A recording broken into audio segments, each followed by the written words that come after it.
വടകരയിൽ മത്സരം ഒരു പൊളിറ്റിക്കൽ ബാറ്റിൽ ആകണ്ടേ? പൊളിറ്റിക്കൽ ബാറ്റിൽ എന്നതിനപ്പുറത്ത് വ്യാജ നിർമ്മിതികളുടെ ഒരു യുദ്ധ മുനമ്പ് സൃഷ്ടിക്കാനായിരുന്നു കോൺഗ്രസ് ശ്രമിച്ചത്. സ്ഥാനാർത്ഥിയായ ഒരാളെ കൊണ്ടുവന്ന അയാൾ ആരെയാണ്? ഈ ജനാവലിയെ സാക്ഷി നിർത്തി വളരെ ഉത്തരവാദിത്വത്തോടെ കേരളത്തിന് ഡിവൈഎഫ്ഐ ഒരു മുന്നറിയിപ്പ് നൽകുന്നു. ഇവിടെ മത്സരിച്ച കോൺഗ്രസിന്റെ എന്താണ് ഇവിടെ ചുറ്റിയത്? വർഗീയത. ഇലക്ഷൻ വരുമ്പോൾ ഷാഫി എന്തിനായിരുന്നു ഈ വ്യാജ പ്രതീതി സൃഷ്ടിച്ചത്? വ്യാജ പ്രചരണം സൃഷ്ടിച്ചത് ആരുടെയൊക്കെ പേരിലാണ്? ആദരണീയനായ ശ്രീ കാന്തപുരം എ പി അബൂബക്കർ മുസ്ലിയാർ അദ്ദേഹത്തിന്റെ തട്ടകം എവിടെയായിരുന്നു? പാലക്കാടായിരുന്നു. അപ്പോഴും പാലക്കാട്, ഇപ്പോഴും പാലക്കാട്. പാലക്കാടായിരുന്നയാൾ വടകരയിലേക്ക് വരണമെന്ന് കരുതിയിട്ട് പോലുമില്ലാതിരുന്നയാൾ എന്തേ പൗരത്വ ഭേദഗതി നിയമത്തിനെതിരെ ഒരു ശക്തമായ നിലപാടെടുത്തതായി നിങ്ങൾക്ക് ഓർമ്മയുണ്ടോ? ഏക സിവിൽ കോഡിനെതിരെ നിലപാടെടുത്തതായി ഓർമ്മയുണ്ടോ? അദ്ദേഹം എപ്പോഴെങ്കിലും അയോധ്യയിലെ പ്രാണപ്രതിഷ്ഠാ വിഷയത്തിൽ നട്ടല്ലുറപ്പുള്ള ഒരു നിലപാട് പറഞ്ഞതായി ഓർമ്മയുണ്ടോ? ഇല്ല. അവിടേക്ക് എന്തായിരുന്നു? അവിടേക്ക് ഒരു ഏതാണ്ട് പാലക്കാട് മണ്ഡലത്തിൽ ജയിച്ചു കയറാൻ ഇനിയും തനിക്ക് നീണാൾ വാഴാൻ പാലക്കാട് മണ്ഡലത്തിൽ ഒരു കാവിക്കൊടിയെടുത്ത് പുതച്ചു നടക്കുന്നത് പോലെ ആ പുതപ്പങ്ങ് മാറ്റി ഇവിടെ വടകരയിൽ തീവണ്ടി ഇറങ്ങിയത് മുതൽ രാഷ്ട്രീയ കുമ്പിടി, ആ രാഷ്ട്രീയ കുമ്പിടി അവിടെ എന്തേ നിലപാടെടുക്കാതെ? RSSന്റെ പരീക്ഷണശാലകളിലൊന്നാക്കി മാറ്റിയ പാലക്കാട് നഗരസഭ എന്തേ? പാലക്കാട് നഗരസഭയിൽ നാളിതുവരെയായി ഈ MLA-യുടെ നേതൃത്വത്തിൽ ഒരു പ്രതിഷേധ സമരം നിങ്ങളുടെ ശ്രദ്ധയിലുണ്ടോ? എന്തേ ഇല്ലാതെ? അവരുടെ വോട്ട് വേണം. തന്റെ നിലപാടുകൾക്കപ്പുറത്ത്, രാഷ്ട്രീയ ധാരണകൾക്കപ്പുറത്ത്, സജീവമായ രാജ്യത്തിന്റെ രാഷ്ട്രീയ പരിഗണനകൾക്കപ്പുറത്ത് സ്വന്തം വ്യക്തി താല്പര്യത്തെ മുൻനിർത്തിയുള്ള രാഷ്ട്രീയ അജണ്ടകളുടെ പിന്നാലെ ഒളിച്ചോടിയ സംഘം. അന്ന് ഈ ഇന്ത്യൻ യൂണിയൻ മുസ്ലിം ലീഗിന്റെ ലീഗ് ഇവിടെ ഈ ഷാഫി ഒരുക്കിയ കാര്യത്തിൽ ഇങ്ങനെ ലീഗ് കിടന്നോടിയല്ലോ. ഞാൻ ലീഗിനോട് ഒരു കാര്യം ചോദിക്കുന്നു. ലീഗ് തന്നെ മത്സരിച്ച മണ്ഡലാണല്ലോ മലപ്പുറം, ലീഗ് തന്നെ മത്സരിച്ച മണ്ഡലാണല്ലോ പൊന്നാനി. ആ പൊന്നാനിയിലും മലപ്പുറം DCC പ്രസിഡന്റ് എന്ന് പറയുന്നുണ്ടായിരുന്നത് ശ്രദ്ധിച്ചു. എന്റെ ചോദ്യം അതാണ്, എന്തുകൊണ്ടാണ് ഈ വടകരയിൽ ആരെല്ലാം മത്സരിച്ചു? കെ മുരളീധരൻ മത്സരിച്ചില്ലേ? സഖാവ് P.J. രാജനും കെ മുരളീധരനും തമ്മിൽ ഏറ്റുമുട്ടിയില്ലേ? പൊളിറ്റിക്കൽ ഫൈറ്റ് ആയിരുന്നു. അവിടെ രാഷ്ട്രീയ യുദ്ധത്തിൽ ഒരാളല്ലേ ജയിക്കുള്ളൂ. പക്ഷേ അതിനുശേഷം ഇങ്ങനെ ഒരു യൂത്ത് അലർട്ടിന്റെ ആവശ്യമുണ്ടായോ? വടകരയെ കുറിച്ച് ഇങ്ങനെ ഒരു ആശങ്ക കേരളം പങ്കുവെച്ചു. തുറന്നു കാട്ടാതെ പോയാൽ അത് രാഷ്ട്രീയ പ്രവർത്തനമാകില്ല. അതുകൊണ്ടാണ് തുറന്നു കാട്ടുന്നത്. അതിജീവിക്കുമെന്നത് കാൽപ്രിയ തമ്മാടിത്തരത്തെയും അതിജീവിക്കുമെന്ന കാര്യത്തിൽ ഒരു സംശയവും വേണ്ട. ഞങ്ങൾ അതിജീവിക്കും, കാവൽ നിൽക്കും. പക്ഷെ തുറന്ന് പറയാതെ പോകാനാകില്ല. ഇത് ഇനിയും വെച്ച് പൊറപ്പിക്കണോ? കോൺഗ്രസ് ചിന്തിക്കണം, ഇന്ത്യൻ നാഷണൽ കോൺഗ്രസ് ചിന്തിക്കണം. വ്യാജ പ്രചരണങ്ങളുടെ ഒരു നിര സൃഷ്ടിക്കുക. അതിപ്പോ മാത്രമല്ല, എത്രയോ സന്ദർഭങ്ങളിലാണ്. നോക്കൂ, നിറകെട്ട രാഷ്ട്രീയ പ്രചരണ രീതി എന്തിനാണ് അവലംബിക്കുന്നത്? KK ശൈലജ ടീച്ചർക്ക് എത്ര വയസ്സാകും? രാഷ്ട്രീയത്തിന് അതീതമായി ഏതു രാഷ്ട്രീയത്തിലും പെട്ടവർ, ഏതു മതത്തിലും പെട്ടവർ എങ്ങനെയായിരിക്കും KK ശൈലജ എന്ന അമ്മയെ, ഒരു ടീച്ചറെ, ഒരു സഹോദരിയെ, ജ്യേഷ്ഠ സഹോദരിയെ കാണുക? പക്ഷേ അവരുടെ മോശപ്പെട്ട ചിത്രങ്ങൾ, അവരുടെ മുഖവും വേറെ ചില ഉടലുകളും വെച്ച് എന്തിനത് ചെയ്തു? ഇതിവിടത്തെ മാത്രം കാര്യമാണോ? ഇതേ സംഘമായിരുന്നില്ലേ തൃക്കാക്കര ബൈ ഇലക്ഷൻ സമയത്ത് അവിടുത്തെ സ്ഥാനാർത്ഥിക്കെതിരെ ഇവിടെ ഈ വേദിയിൽ എനിക്ക് വിശദീകരിക്കാൻ പറ്റാത്ത വിധമുള്ള ഒരു വീഡിയോ സജ്ജമാക്കി ഇറക്കിയത്? ഇതേ സംഘമായിരുന്നില്ലേ? ആർക്കെതിരെയും എന്തും ചെയ്യും. അതാണ് രാഷ്ട്രീയ പ്രവർത്തനം. അതാണ് ശ്രീ M.M. ഹസൻ പറഞ്ഞത്. നിങ്ങൾ കരുതും ഇത് KK ശൈലജ ടീച്ചർ മാത്രമാണ് വേറെ ആരിവരകളല്ല. അങ്ങനെ കരുതണ്ട. ഈ സംഘത്തിന്റെ, ഞാൻ നേരത്തെ പറഞ്ഞല്ലോ, പൊളിറ്റിക്കൽ പോയിസൺ എന്നത് ഞാൻ എൻ്റെ മാത്രം വാക്കെടുത്ത് പറയുന്നില്ല. ആ നിഗമനത്തിലേക്ക് ഉറച്ച ബോധ്യത്തോടെ ആവർത്തിച്ചു ഞാൻ പറയുന്നത്, യൂത്ത് കോൺഗ്രസിനകത്ത് തന്നെയുള്ള ഈ പറയുന്ന ഷാഫിയെ എതിർക്കുന്ന ഓരോ യൂത്ത് കോൺഗ്രസ് നേതാവിനോടും വ്യക്തിപരമായി നിങ്ങളൊരു സംഭാഷണത്തിൽ ഏർപ്പെട്ടാൽ പൊളിറ്റിക്കൽ പോയിസൺ ഞങ്ങൾ മാത്രമല്ല, ഞങ്ങൾക്കെതിരെ മാത്രമല്ല വിഷം ചുറ്റിയിട്ടുള്ളത്, ആർക്കെല്ലാം എതിരെ, ഈ നാടിന്റെ സമാധാനം തകർക്കാൻ മാത്രമല്ല, ആർക്കെല്ലാം എതിരെ. KPCC അതല്ലേ ശ്രീ MM ഹസനോട് പറഞ്ഞത്, ഞങ്ങളെല്ലാം തെരുവിലും ഫീൽഡിലും രാഷ്ട്രീയ പ്രവർത്തനം നടത്തി പൊളിറ്റിക്കൽ വിഷങ്ങളെ ഞാൻ ഓർമ്മപ്പെടുത്തുകയാണ്. അത് ഈ കേരളത്തിൽ നിങ്ങളതെല്ലാം ശ്രമിച്ചിട്ടും ഈ സംഘടന, ഇവരുടെ സംഘടന യൂത്ത് കോൺഗ്രസ്, ഇദ്ദേഹം യൂത്ത് കോൺഗ്രസിന്റെ സംസ്ഥാന പ്രസിഡന്റ് ആയിരുന്നല്ലോ, വളർന്നോ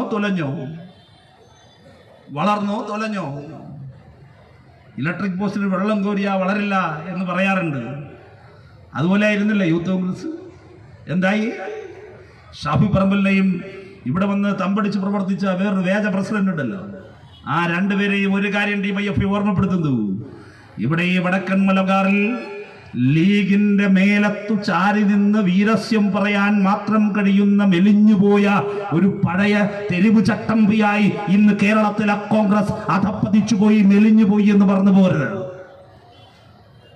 കിരീട സിനിമയിൽ പറയല്ലോ, ഞാനും മറ്റേ അടിക്കാൻ ആരുണ്ടെന്ന് വെച്ചിട്ട് നടക്കുന്നൊരു രണ്ടുണ്ടല്ലോ, അതുപോലെയാണ് ലീഗിന്റെ പെടലേക്ക് ചാരി നിൽക്കാൻ. എവിടെ കോൺഗ്രസ് എവിടെ? ഇവിടെ വന്ന വ്യാജ പ്രസിഡന്റിന്റെ ജില്ല പത്തനംതിട്ടയാണ്. ആ പത്തനംതിട്ട ജില്ല രൂപീകരിച്ച ഘട്ടത്തിൽ കേരളത്തിൽ അന്ന് ജീവിച്ചിരുന്ന ശരിയായിരുന്നു അത്. പക്ഷേ അദ്ദേഹത്തിന്റെ സ്വന്തം ജില്ലയായ പത്തനംതിട്ടയിൽ, ആ പത്തനംതിട്ട ജില്ലയിൽ കൈപ്പത്തി ചിഹ്നത്തിൽ കേരള നിയമസഭയിലുള്ള ഒരു എണ്ണം എത്രയായിപ്പോ? 0, വട്ട 0. KPCCയുടെ ആസ്ഥാന മന്ദിരമിരിക്കുന്ന തിരുവനന്തപുരം ജില്ലയിൽ നിന്ന് കേരള നിയമസഭയിൽ കൈപ്പത്തിക്കാർ എത്ര പേർ? 1. എവിടെ പോയി കൈപ്പത്തി? കൊല്ലം ജില്ലയിലെ കോൺഗ്രസ് അടക്കി വാണിരുന്ന മണ്ഡലങ്ങൾ ഇടതുപക്ഷത്തിന്റെ കയ്യിലായിട്ട് എത്രയോ കാലമായി. കോൺഗ്രസിന്റെ KSUവിന്റെ ഒരെണ്ണ സമരത്തിന്റെ പ്രധാനപ്പെട്ട വേദിയായിരുന്ന, കോൺഗ്രസിന് തന്നെ പിറവി കൊടുത്തു എന്ന് പറയാമെങ്കിൽ പറയാവുന്ന ഒരു ജില്ല സീറ്റ്, 100 സീറ്റ്. ഔട്ട് ഓഫ് 100 100ൽ എത്രയുണ്ട് കോൺഗ്രസിന് കൈപ്പത്തി ചിഹ്നത്തിൽ നിന്നറിയോ? 9. രണ്ടക്ക നമ്പർ കടന്നിട്ടില്ല. ആയുസ്സുണ്ടാകും.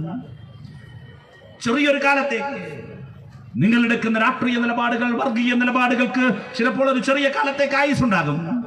പക്ഷേ അതിനപ്പുറത്ത് ഒരു ഘട്ടത്തിലും അത് പാടില്ല. ജനം സ്വീകരിക്കില്ല, ജനം നിങ്ങളെ തിരസ്കരിക്കും. 1992 ഡിസംബർ 6 ബാബറി മസ്ജിദ് തകർക്കുമ്പോ, ആ ബാബറി മസ്ജിദ് തകർക്കലിന് എല്ലാ കാഴ്ചക്കാരായി നോക്കിയിരുന്നു. ലോകത്തറിഞ്ഞു സരയുവിന്റെ തീരത്ത്. അന്ന് കോൺഗ്രസ് ആയിരുന്നു അധികാര കസേരയിൽ. കോൺഗ്രസ് അന്ന് മനസ്സിൽ കരുതിയത് എന്തായിരുന്നു? ഇത് ഞങ്ങൾക്ക് രാഷ്ട്രീയമായി ഗുണമുണ്ടാകുമെന്നായിരുന്നില്ലേ? പള്ളി പൊളിക്കുന്നത് തടയാൻ പട്ടാളത്തെ വിട്ടാൽ, അരുതെന്ന് പറഞ്ഞാൽ കോൺഗ്രസിന്റെ രാഷ്ട്രീയ പിന്തുണ ഉത്തരേന്ത്യൻ സംസ്ഥാനങ്ങളിൽ നഷ്ടപ്പെട്ടു പോകുമെന്ന് കരുതി വർഗീയതക്കെതിരെ നിലപാടെടുക്കേണ്ട സമയത്ത് നിലപാടെടുക്കാതെ വർഗീയതയോട് സന്ധി ചെയ്തതിന്റെ ഉദാഹരണമാണ് 1992 ഡിസംബർ 6. പോട്ടെ, പള്ളി പൊളിച്ചു. ഈ രാജ്യത്തിന്റെ സമഗ്ര അധികാര കേന്ദ്രങ്ങളും സ്വന്തം കൈപ്പിടിയിലിരിക്കവേ എന്തേ കഴിഞ്ഞില്ല, എന്തേ ചെയ്തില്ല? കാരണം മറ്റൊന്നുമായിരുന്നില്ല. പള്ളി പൊളിച്ച കൈകളിൽ കയ്യാമം വെച്ചാൽ ഞങ്ങൾക്ക് രാഷ്ട്രീയ നഷ്ടമുണ്ടാകുമോ? ഏതെങ്കിലും ഒരു ഘട്ടത്തിൽ നിങ്ങളുടെ ഈ പറയുന്ന നിലപാട് വ്യതിയാനങ്ങൾ കോൺഗ്രസ് ചിന്തിക്കണം. ശാശ്വതമായി നിങ്ങൾക്ക് വളം നൽകിയിട്ടുണ്ടോ? നിങ്ങൾക്ക് വെളിച്ചമായിട്ടുണ്ടോ? കോൺഗ്രസ് ചിന്തിക്കുക. എത്രയോ അനുഭവങ്ങൾ ഇതുപോലെ ഇന്ത്യൻ രാഷ്ട്രീയത്തിൽ, കേരള രാഷ്ട്രീയത്തിൽ നിങ്ങളത് നിലപാട് സ്വീകരിച്ചു. ഞങ്ങൾക്കൊരു നിലപാടേ ഉള്ളൂ. ആ നിലപാട് വർഗീയതക്കെതിരായ നിലപാടാണ്. എല്ലാം കഴിയും. ഈ നിമിഷം നിങ്ങൾ നോക്കൂ, പാലസ്തീൻ വിഷയത്തിൽ കോൺഗ്രസ് ഓരോ ശിശുരോധനത്തിലും കേൾപ്പുനാം ഒരു കോടീശ്വര വിലാപം എന്ന പോൽ അവിടെ കുഞ്ഞുങ്ങൾ പിടഞ്ഞു വീഴുന്നതിനെ കുറിച്ച് സംസാരിച്ചാൽ അത് ഞങ്ങളുടെ വോട്ടിനെ എങ്ങനെ ബാധിക്കും, വോട്ടിനെ എങ്ങനെ സ്വാധീനിക്കും? ഉത്തരേന്ത്യയിൽ ഞങ്ങൾക്ക് പ്രശ്നമാകുമോ? ഇതെല്ലാമല്ലേ നിങ്ങളുടെ ചിന്ത? ഈ രാജ്യത്തിന്റെ ചരിത്രത്തെ ഇതാ അപനിർമ്മിക്കുന്നു.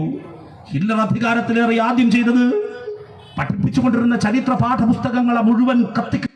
ഇന്ന് അക്ഷരങ്ങൾക്ക് ചിതയൊരുക്കുന്ന ഇവൻ അധികം വൈകാതെ മനുഷ്യർക്കും ചിതയൊരുക്കുമെന്ന് പുതിയ ചരിത്രം അവർ നിർമ്മിച്ചെടുത്തപ്പോൾ, നെയ്തെടുത്തപ്പോൾ യഥാർത്ഥ ഇന്ത്യൻ ചരിത്രം പഠിപ്പിക്കുമെന്ന് പറയാൻ ധൈര്യം കാണിച്ചത് കേരളത്തിന്റെ മുഖ്യമന്ത്രിയും കേരളത്തിന്റെ വിദ്യാഭ്യാസ വകുപ്പ് മന്ത്രി സഖാവ് വി ശിവൻകുട്ടിയുമായിരുന്നു. എന്തുകൊണ്ട് കേരളം ആ നിലപാടെടുത്തു? കേരളം ആ നിലപാടെടുക്കുമ്പോൾ തൊട്ടപ്പുറത്ത് കർണാടകയിൽ, തെലങ്കാനയിൽ കോൺഗ്രസ് ഭരിക്കുന്നിടത്ത് എന്തുകൊണ്ട് ഹിമാചൽ പ്രദേശിൽ കോൺഗ്രസ് അതിൽ ജയിലിലടക്കാതിരുന്നത് പോലെ തന്നെയാണ് അവരുടെ ചിന്തയും അവരുടെ എല്ലാ ആഗ്രഹം. നിങ്ങൾക്ക് എന്ത് ഗുണം കണ്ടി? നിങ്ങൾ തരാതരം പോലെ വർഗീയത പറഞ്ഞതിന്റെ രാഷ്ട്രീയ ഗുണം കേരളത്തിൽ, ഇന്ത്യയിൽ എവിടെയെങ്കിലും കോൺഗ്രസിന് ശാശ്വതമായി എപ്പോഴെങ്കിലും കിട്ടിയോ? എന്നിട്ടും എന്തേ കോൺഗ്രസ് പാഠം പഠിക്കാത്തത്? നിങ്ങൾ ആ നിലപാടെടുത്തതിന്റെ പേരിലാണ്. വിവിധ ഘട്ടങ്ങളിൽ നിങ്ങളെടുത്ത ഈ അവസരവാദ നിലപാടിന്റെ ഫലമാണ് ഞാൻ നേരത്തെ പറഞ്ഞ ചുമച്ച് മരിക്കാറായ ക്ഷയരോഗബാധിതനായ കൊണ്ടേ മരിക്കാറായി കിടക്കാണ്. ക്ഷയം പിടിച്ച് ചുമത്രാണ്. തിരഞ്ഞെടുപ്പിൽ ഇന്ത്യൻ ഇടതുപക്ഷം മുന്നോട്ട് വെച്ചതാണ്. ഞങ്ങൾ ചരിത്രത്തിലുടനീളം ചെയ്തതാണ്. ആ ചരിത്രത്തെ നിങ്ങൾ മറക്കുന്നു. നിങ്ങൾ ഏത് മണ്ണിലാണ് വിഷം കോരിയിടാൻ നോക്കിയത്? ഞങ്ങൾക്ക് എത്ര പേരെയാണ് നഷ്ടപ്പെട്ടത് സംഘപരിവാരത്തിനെതിരായ പോരാട്ടത്തിൽ? ഇവിടെ ഞങ്ങളുടെ സഖാക്കളെ വിളിക്കാണ് പോലും സംഘി സഖാക്കളെന്നാണ്. ആര് ഇവരെ വിളിക്കുന്നത്? ഈ ലീഗും ഇവിടത്തെ കുറെ ഇട്ടാവട്ട ഈ RSS, ഈ കോൺഗ്രസ്സുകാർ. ആരാടോ സംഘി? വടകരയിൽ നിന്നുകൊണ്ട് തന്നെ വിളിക്കണം. വടകരയിലല്ലേ അഡ്വക്കേറ്റ് രത്നസിംഗിനെ കൊണ്ടുപോയി ഈ നാട് നില പ്രസംഗിപ്പിച്ച്, അപ്പുറത്ത് മാധവൻകുട്ടീന് വേണ്ടി വോട്ട് ചോദിച്ച്, ആ വടകരയിൽ നിന്നിട്ട് ഞങ്ങളെ വിളിക്കാണ്. മാറ്റി നിർത്തി സംഘപരിവാരത്തിനെതിരെ, വർഗീയതക്കെതിരെ, അത് പോപ്പുലർ ഫ്രണ്ടിനെതിരെയാകട്ടെ, സംഘപരിവാരത്തിനെതിരെയാകട്ടെ, വർഗീയതക്കെതിരെ എക്കാലവും ശക്തമായ സംഘടനയുടെ പേര് DYFI എന്നാണ്. Communist party of India Marxist പേര് ഇടതുപക്ഷം എന്നാണ്. വർഗീയതക്കെതിരായ പോരാട്ടത്തിൽ രക്തസാക്ഷിത്വം വരിച്ച ഒരു യൂത്ത് കോൺഗ്രസ്സുകാരന്റെ പേര് പറയാമോ? വർഗീയതക്കെതിരെ രക്തസാക്ഷിത്വം വരിച്ചു പൊരുതിയ ഏതെങ്കിലും ഒരു കോൺഗ്രസ് നേതാവിന്റെ പേര് പറയാമോ? വർഗീയതക്കെതിരായ പോരാട്ടത്തിൽ പിടഞ്ഞു വീണത് ഞങ്ങളാണ്. ഇന്ന് കേരളത്തിന്റെ നെറുകയിൽ ശോഭിച്ചിരിക്കുന്ന ഒരുപാട് നേതാക്കൾ, കേരളത്തിന്റെ പ്രിയങ്കരനായ സഖാവ് പിണറായി വിജയൻ എത്രയോ സന്ദർഭങ്ങളിലാണ് സംഘപരിവാരത്തിനെതിരെ പൊരുതി നിന്നതിന്റെ പേരിൽ സംഘപരിവാരത്തിന്റെ കണ്ണിലക്കരടായി മാറുകയും എത്രയോ വധശ്രമങ്ങളിൽ നിന്ന് രക്ഷപ്പെടുകയും ചെയ്ത് മുന്നോട്ട് വന്നയാൾ, അന്തരിച്ചുപോയ ഞങ്ങളുടെ പ്രിയങ്കരനായ നേതാവ് സഖാവ് കോടിയേരി ബാലകൃഷ്ണൻ. സ്കൂളിൽ പഠിക്കുമ്പോഴല്ലേ വാടിക്കൽ രാമകൃഷ്ണന്റെ നേതൃത്വത്തിലുള്ള സംഘം ആക്രമിക്കുന്നത്? ഓർമ്മയില്ലേ ഈ നാടിനാണ്? ഈ വടകരയിൽ, നാദാപുരത്ത്, കുറ്റിയാടിയിൽ, തലശ്ശേരിയിൽ, കൂത്തുപറമ്പിൽ, പാനൂരിൽ വർഗീയതക്കെതിരെ ഞങ്ങൾ ഒഴുക്കിയ ചോരയ്ക്ക് കാലവും ചരിത്രവും സാക്ഷിയാണ്. ഈ നാടിന്റെ ചരിത്രം എഴുതുന്ന ഏതൊരാൾക്കും വർഗീയതക്കെതിരായ ഇടതുപക്ഷത്തിന്റെ സമരങ്ങളെ, മഹാസമരങ്ങളെ, മഹാപ്രതിരോധങ്ങളെ മറന്നുകൊണ്ട് വിസ്മരിച്ചുകൊണ്ട് കടന്നു പോകാനാകില്ല. ആ മണ്ണിൽ വന്നു നിന്നാണ് നിങ്ങളിത് പറയുന്നത്. ആ ചരിത്രം പേര് നിൽക്കുന്ന DYFI ഈ വലിയ ജനാവലിയെ സാക്ഷി നിർത്തി യൂത്ത് തലത്തിൽ വന്ന് പങ്കുചേർത്ത എന്റെ പ്രിയപ്പെട്ട DYFI സഖാക്കളെ സാക്ഷി നിർത്തി ഞാൻ ഓർമ്മപ്പെടുത്തുന്നു. നമുക്ക് പ്രതിജ്ഞ ചെയ്യാം. ഇത് ജാഗ്രതയാണ്, യുവതയുടെ ജാഗ്രത. ഈ മണ്ണിൽ ഒരിടത്ത് പോലും വർഗീയതയുടെ വിഷം തീണ്ടാതെ അങ്ങേയറ്റം ജാഗ്രതയോടെ ഞങ്ങൾ കടന്നുപോകും. ഇവിടെ വടകരയിൽ താൽക്കാലിക രാഷ്ട്രീയ ലക്ഷ്യത്തിന് വേണ്ടി, ലാഭത്തിന് വേണ്ടി അങ്ങേയറ്റത്തെ കൊടും വർഗീയത പ്രചരിപ്പിക്കാൻ സാമൂഹ്യ മാധ്യമങ്ങളിലൂടെ നേരിട്ട് സാധാരണക്കാരായ മനുഷ്യരുടെ ചെവിയിൽ പോയി വർഗീയത മന്ത്രിച്ചു കൊടുത്ത ഇവിടത്തെ ഈ വലതുപക്ഷ രാഷ്ട്രീയത്തിന്റെ മസ്തകത്തിലടിച്ചുകൊണ്ട് വർഗീയതയുടെ വിഷം തീണ്ടാതെ കാത്തു സൂക്ഷിക്കാനുള്ള ബാധ്യത നമുക്കാണ്, വലതുപക്ഷത്തിനുള്ളതല്ല. അങ്ങനെയാണ് നമ്മൾ അവരെ പ്രതിരോധിക്കേണ്ടത്. അങ്ങേയറ്റം പുരോഗമന മൂല്യങ്ങൾ ഉയർത്തിപ്പിടിച്ച് ജാതിഭേദം, മതദ്വേഷം ഏതുമില്ലാതെ സർവരും സോദരത്തേന് പാടുന്ന മാതൃകാ സ്ഥാനമാണിതെന്ന് ആവർത്തിച്ച് ഉറപ്പിച്ചുകൊണ്ട് ജനങ്ങളുടെ മനസ്സിൽ വീണ്ടും വീണ്ടും അത് പറഞ്ഞുകൊണ്ട് നമുക്ക് മതനിരപേക്ഷതയുടെ മഹത്തരമായ സന്ദേശം ഉയർത്തിപ്പിടിക്കാൻ കഴിയണം. അത് കേരളത്തിന്റെ മഹിതമായ പാരമ്പര്യമാണ്, ചരിത്രമാണ്, ഈ നാടിന്റെ മഹിതമായ ഇന്നലകളാണ്. ഞാൻ എൻ്റെ പ്രസംഗം അവസാനിപ്പിക്കുമ്പോൾ തലശ്ശേരിക്കാരനായ ഒരു രക്തസാക്ഷിയുടെ പേരിൽ ഞാൻ അവസാനിപ്പിക്കാൻ ആഗ്രഹിക്കുകയാണ്. മദ്രാസിലെ സെന്റ് ജോർജ് ഫോർട്ടിൽ തൂക്കിലേറപ്പെട്ട ഒരു ചെറുപ്പക്കാരന്റെ പേര് തലശ്ശേരിയിലെ അനന്തൻ നായർ എന്നായിരുന്നു. കൂടെ തൂക്കിലേറ്റപ്പെട്ടത് മറ്റൊരു ചെറുപ്പക്കാരൻ, പ്രായം 26, എന്റെ നാട്ടുകാരൻ, തിരുവിതാംകൂറുകാരനായിരുന്നു. അനന്തൻ നായർക്കൊപ്പം തൂക്കിലേറ്റപ്പെട്ട മറ്റൊരു ചെറുപ്പക്കാരന്റെ പേര് വക്കം അബ്ദുൽ ഖാദർ എന്നായിരുന്നു. INA hero Vakkom Abdul Khader. INA hero Vakkom Abdul Khader Netaji Subhash ചന്ദ്രബോസിന്റെ INA-യിൽ ഇന്ത്യൻ നാഷണൽ ആർമിയുടെ ഭാഗമായി പ്രവർത്തിച്ച 2 പേർ. വേറെയുമുണ്ട് ചെറുപ്പക്കാർ, ഫൗജ സിംഗ് ബർദാൻ. ഇവരെല്ലാം അറസ്റ്റ് ചെയ്യപ്പെട്ടു. ബ്രിട്ടീഷ് ഇന്ത്യയിൽ അറസ്റ്റ് ചെയ്യപ്പെട്ട് ബ്രിട്ടീഷുകാർ തൂക്കിലേറ്റാൻ വിധിച്ചു. തൂക്കിലേറ്റപ്പെടുന്നതിന് തൊട്ടു മുൻപ് INA ഹീറോ വക്കം അബ്ദുൽ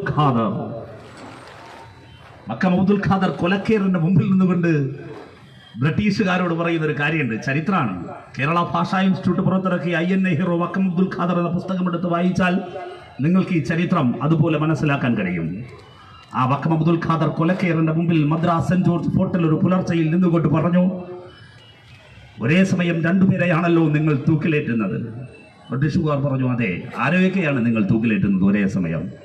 ഫൗജ സിംഗും അനന്തൻ നായരും ഒരുമിച്ച് തൂക്കിലേറും. ബർദാനും വക്കം അബ്ദുൽ ഖാദറും ഒരുമിച്ച് തൂക്കിലേറ്റപ്പെടുന്നു.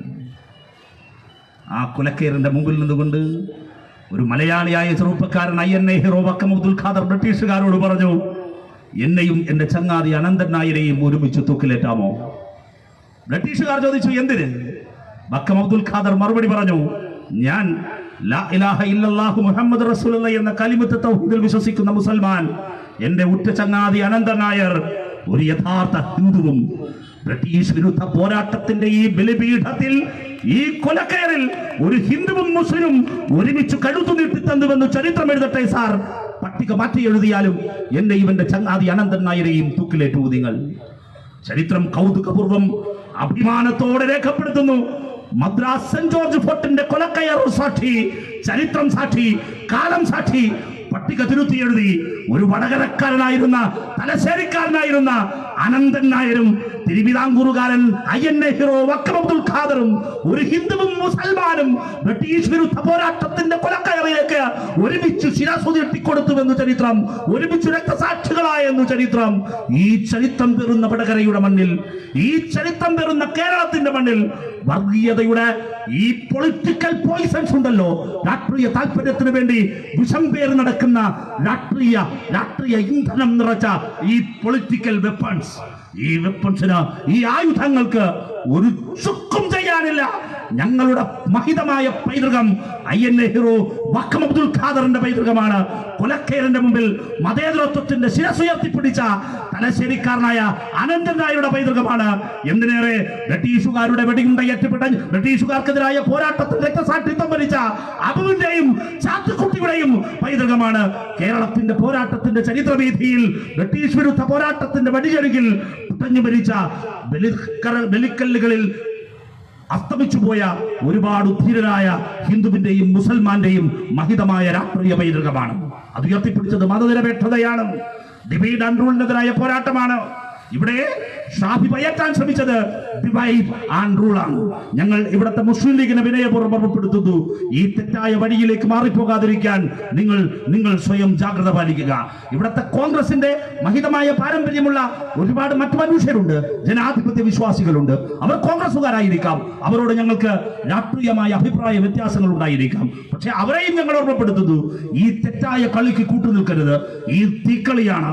ഇത് പൊളിറ്റിക്കൽ രാഷ്ട്രീയമായ താല്പര്യത്തിന് വേണ്ടി, ചെറിയൊരു കാലത്തെ രാഷ്ട്രീയ ആവശ്യത്തിന് വേണ്ടി കടന്നു നിൽക്കുന്ന അപകടകരമായ ഈ വിഷബീജങ്ങളെ ഉളയിലേ നുള്ളാൻ കഴിയണം എന്ന് മാത്രം വിനയപൂർവ്വം ഓർമ്മപ്പെടുത്തിക്കൊണ്ട് എന്റെ പ്രിയപ്പെട്ട സഖാക്കളെ വീണ്ടും ഞാൻ ഓർമ്മപ്പെടുത്തുന്നു, ഓരോ ദിവസവും ജാഗ്രതയോടെ കടന്നു പോകാൻ, ഇത്തരത്തിലുള്ള എല്ലാ ശ്രമങ്ങൾക്കുമെതിരെ അങ്ങേറ്റത്തെ അവധാനതയോടെ നല്ല ഉയർന്ന ജനാധിപത്യ മതനിരപേക്ഷ നിലപാടോടെ ശക്തമായി ജനാധിപത്യ അന്തസത്തയോടെ ഇതിനെ നേരിടാൻ നമുക്ക് ഓരോരുത്തർക്കും കഴിയണം. ഈ സന്ദേശം ഇവിടെ കൂടിയ ഈ മനുഷ്യരിൽ മാത്രമല്ല, മറ്റനേകം പേരിലേക്ക് എത്തിക്കാനുള്ള രാഷ്ട്രീയ ദൗത്യം നിങ്ങൾ ഏറ്റെടുക്കണം. ഡിവൈഎഫ്ഐയുടെ ചരിത്രപരമായ കടമ നിർവഹിക്കണം. അവിശ്രാമമായ പ്രവർത്തനങ്ങൾക്ക് നിങ്ങൾക്കതിനു സാധിക്കട്ടെ എന്ന് മാത്രം സ്നേഹപൂർവ്വപ്പെടുത്തി വടകര വർഗീയതയെ അതിജീവിക്കുമെന്ന് ആവർത്തിച്ചു പ്രഖ്യാപിച്ച് നിങ്ങൾക്ക് ഓരോരുത്തർക്കും വേണ്ടി പ്രഖ്യാപിച്ച് ഈ യൂത്ത് ആലാപ്റ്റ് ഔപചാരികമായി ഉദ്ഘാടനം ചെയ്തതായി അറിയിച്ച് ഞാൻ എന്റെ വാക്കുകൾ അവസാനിപ്പിക്കുന്നു. നിർത്തുന്നു. അഭിവാദനം.